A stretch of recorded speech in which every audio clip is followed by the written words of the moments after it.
Love this podcast? Support it and sponsor today. Simply head to ozcastnetwork.com for details. Wavelength. Just because we're doing our lectures online doesn't mean that we need to then retreat and make life, all about being alone. Sparking the convos about Adelaide. I think there's not enough knowledge around the severity of the long-term impacts that a concussion can give you, and it's not really educated enough. You should be having. The minimum job search requirements is definitely problematic, and it is up to a computer to decide whether you receive your payments each month. This is Wavelength on Fresh 92.7.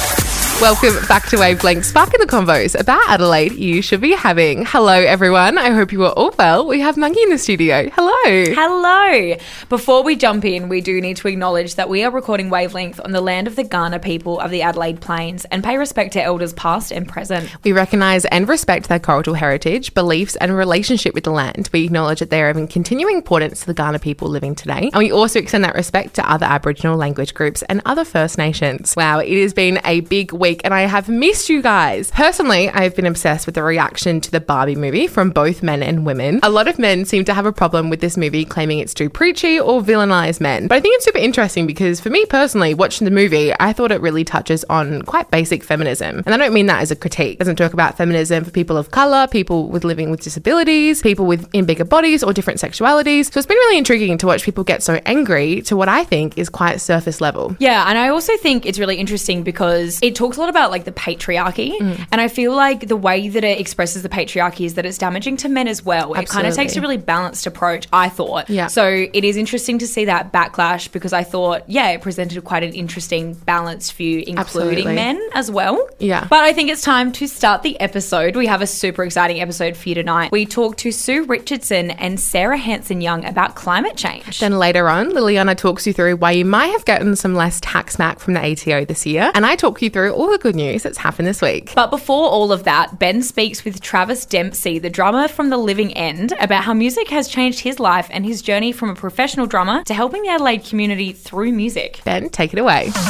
Wavelength on Fresh 92.7. Being a former drummer of The Living End, music has been an integral part of your life. Can you tell me how you've used this to impact the community, the youth community particularly? I've used music for a long time to express myself and I suppose to creativity-wise, purge whatever I've got going on. So I've always wanted to, use those skill sets to help other people. And by doing this sort of work, working with young people and using music as the conduit to self-expression and their own authentic self, it's just a fantastic role. And why do you think music is such an important tool, especially with mental health? It's a good question. I think for me personally, just being able to express yourself in a different way helps. I think that for a lot of people, music is soothing, it's engaging, it's authentic, and I think it resonates with nearly every person on the planet, music. So I think it's such a great tool to be able to express yourself, whether you're happy, whether you're sad, whether you're melancholy, or all of the above. That's why I love using music, especially in my role, to help people have another toolkit or another tool in their toolkit that they can grab onto when they need it. How has music helped you through challenging times? Look, I think music has helped me through challenging times because it's like a friend around all the time that you can sort of lean on. That's probably a weird way to describe music, but it's like a comfortable hoodie or tracksuit pants or your favourite sneakers or, something like that, I guess.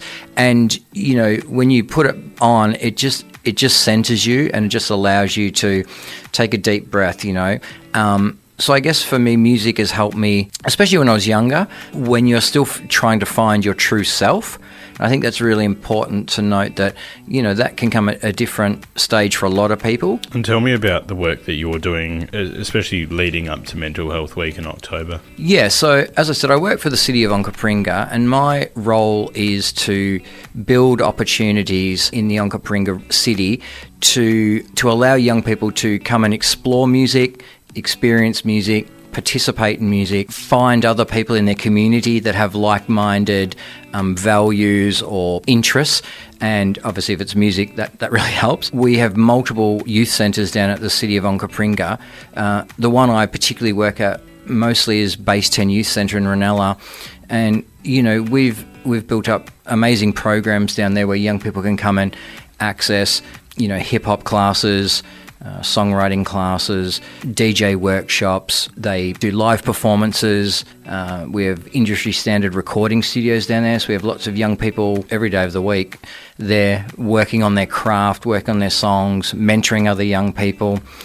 What we've essentially done down there is really listen to young people and really try and understand what are the needs that need to be met down there, and then we try and marry that with outcomes and purpose, like social inclusion, like either no-cost or low-cost programming, so that it's really accessible for young people down there. I would urge anyone to look up our website or our Facebook site, Onkaparinga Youth, and reach out to us. We'll always respond and send all the information through. Sparking the convos about Adelaide you should be having. Wavelength on Fresh 92.7. I think we are all a little starstruck after that interview. Thank you so much, Travis and Ben. Right after the break, we talk with Sue Richardson, the co-chair for the South Australians for Climate Change. Wavelength. Welcome back to Wavelength, sparking convos about Adelaide you should be having. Recently in the news, scientists discovered July was the hottest month in all of recorded history, which is a literally terrifying fact. So to learn more, Trevor speaks with Sue Richardson. Wavelength on Fresh 92.7. Welcome to Wavelength, starting the convos about Adelaide you should be having. Recently in the news, scientists revealed that of July this year, there have been the hottest month ever recorded in human history. A truly horrifying statement. Scientists have stated that July has had 23 consecutive days of recorded global temperatures. To understand more on this topic, we are speaking to Sue Richardson, the co-chair of South Australians for Climate Action. Thank you so much for joining us in the studio tonight. Could you please introduce yourself to our listeners? Thank you, Trevor. Yes, and very good evening to the listeners. As Trevor has said, I'm co-chair of a group called South Australians for Climate Action. I'm also an economist by trade and a member of the Council of the Australian Conservation Foundation. So I'm a climate and nature activist because I actually think that protecting nature and doing big things to reduce our impact on climate change are the most important things that we can be doing at the moment. Yes, that's true. Why do you think it's the most important thing that could be done? Climate change is an extraordinary threat to not only to people, the 8 billion people on the planet, but also to all of nature. Every living thing is going to be mostly harmed by climate change. There have been very few occasions where climate change is actually beneficial because we've all adapted to the climate that we have at the moment. And the one that's coming is going to be more threatening. Ferocious, just look at the wildfires that are going on around the northern hemisphere at the moment, and of course that we had in the summer of 2019-20. Look at the floods that we've had, extraordinary floods, unprecedented floods. That's clearly climate change. So much more intense, heavy rainfall, ferocious storms, extreme drought, extreme heat. In Memphis, in America, in recent weeks, they've had 25 days in succession where the maximum temperature has been above 43 degrees. I mean, these are heat waves of the sort that even in Adelaide or other parts of South Australia, we don't have anything that intense and dangerous. People die of those sort of extreme heat. And more is coming. And the young people, particularly in our world, are going to face a future climate that is much, much harder to live in. All this is caused mainly by burning fossil fuels. By fossil fuels, I mean coal. We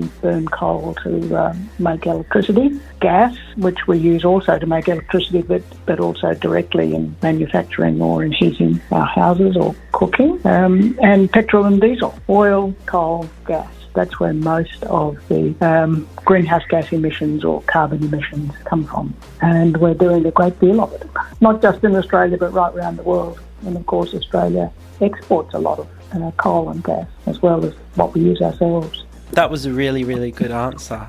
I definitely agree with that. With last month's data hitting the news, scientists have stated that July is 0.2 degrees warmer than July 2019, which is 1.5 degrees above the pre-industrial level. Why is this scary for our listeners? Well, heat itself is very dangerous, and more people die of heat than of any other natural disaster. It's extraordinary to realise that. It's estimated that last summer over 60,000 people in Europe died from heat. And when you say, 1.5 degrees, it sounds sort of quite moderate, instead of having a 16-degree maximum day in Adelaide in winter, we might have 17.5, and that all sounds pretty benign. But in fact, that's an average, and behind that average we get these extreme numbers. The temperatures in the 40s, mid-40s, even, we're expecting climbing up to 50 degrees. And also this ferocious weather, because the heating is causing an enormous amount of evaporation from the ocean, and that means that we get deluges of rain, not just the normal. I agree. When you put it like that, it truly is quite scary and terrifying to realise the reality.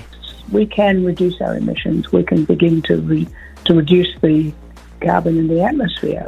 The technology is there. What we need is the will to act. I 100% agree. Thank you so much, Sue, for coming on the show with us. Thanks for me.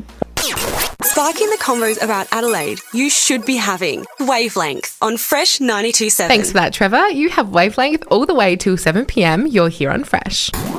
Wavelength. Welcome back to Wavelength. Just before the break, we spoke with Sue Richardson about global warming. To find out more, we have Green Senator Sarah Hanson Young.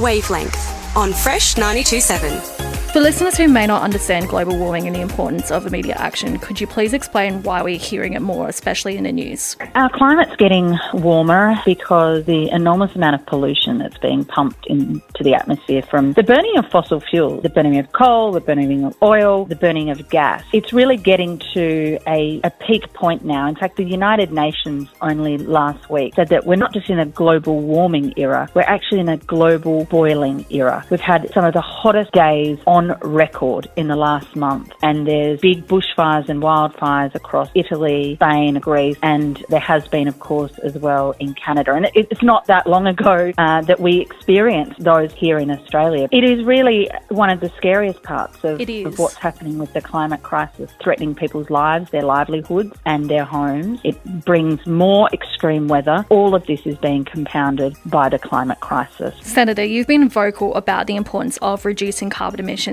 and banning construction of new coal, oil and gas infrastructure. Could you please explain to our listeners the importance of these policies? Well, we've got a global target of trying to keep global temperatures below 1.5 or 2 degrees of global warming. If the global temperature rises above that, things get even worse than they are right now. We have to stop expanding the use of fossil fuels. We need policies in place to stop new coal companies and the big gas industry from opening up new coal mines and new gas mines. It is really interesting for people to understand that here in Australia, the vast majority of coal that is mined and gas that is drilled doesn't actually get used in Australia at all. It gets taken out of the ground, shipped off and exported overseas, and it's burnt overseas. And the World Energy Agency and the UN are saying if we are to keep temperatures below, we have to stop opening any new coal or gas mines. So the Greens policy is to have no new coal and gas mines opened, to deal with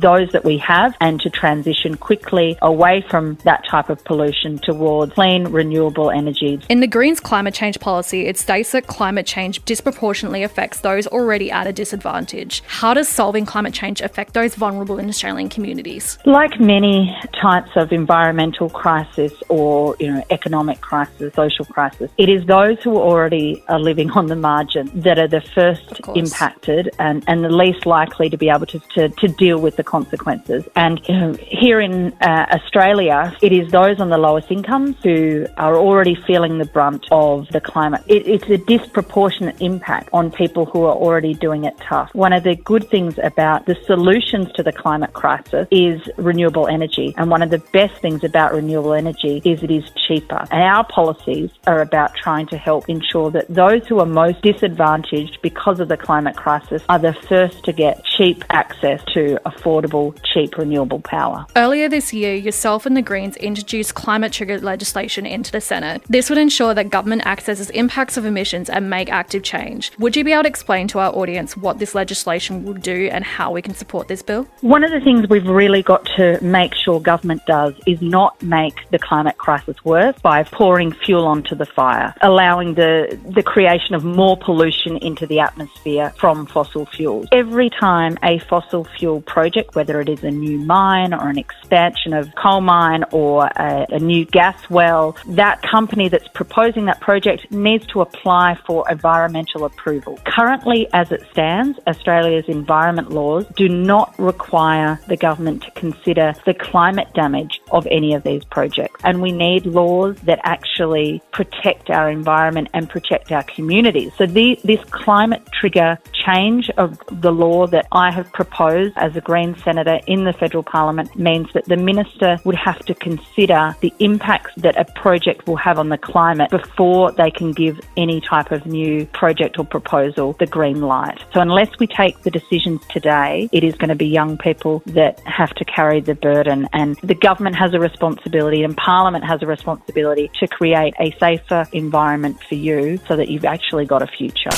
Sparking the convos about Adelaide you should be having. Wavelength on Fresh 92.7. Thanks so much for that, Jasmine and Sarah Hanson-Young. Right after the break, we explain why you might not have gotten as much tax back as previous years. Don't think about going anywhere. You're listening to Wavelength on Fresh. Wavelength. Welcome back to Wavelength. Thank you so much for joining us, Adelaide. Social media has blown up with Australians wondering why they're getting less tax or even owing the ATO money for the first time. Luckily for you, Lilliana's on the case.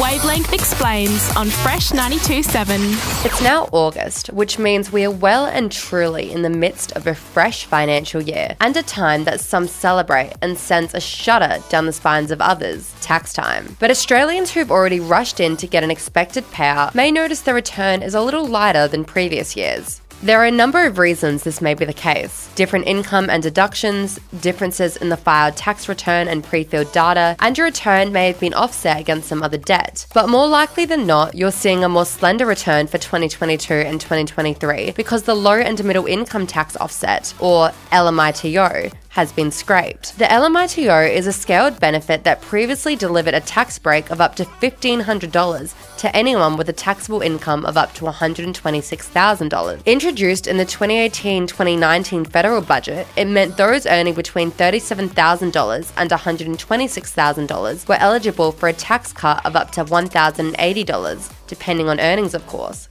with those earning between $40,001 and $90,000 enjoying the full offset. Then in the 2021-2022 financial year, the budget increased to $1,500 for those earning between $48,001 and $90,000. The ATO reports more than 10 million Australians claimed the LMITO in 2020 and 2021, but it expired at the end of June, giving some tax time early birds a shock when their return was delivered without the $1,500. The temporary LMITO extended during the pandemic and then increased by the Morrison government and supported by then opposition during its pre-election March 2022 budget for a single year. Neither Labor nor the Coalition had ever planned for it to be retained for 2022, 2023 or beyond. The end of the policy is now having a huge human impact as economic pressure continues to rise, weighing enormously on families and putting added stress on young adults trying to build their future. Sparking the convos about Adelaide you should be having. Wavelength on Fresh 92.7. Up next, we have heaps good news. You're listening to Wavelength on Fresh. Let's jump back into the jams. Wavelength.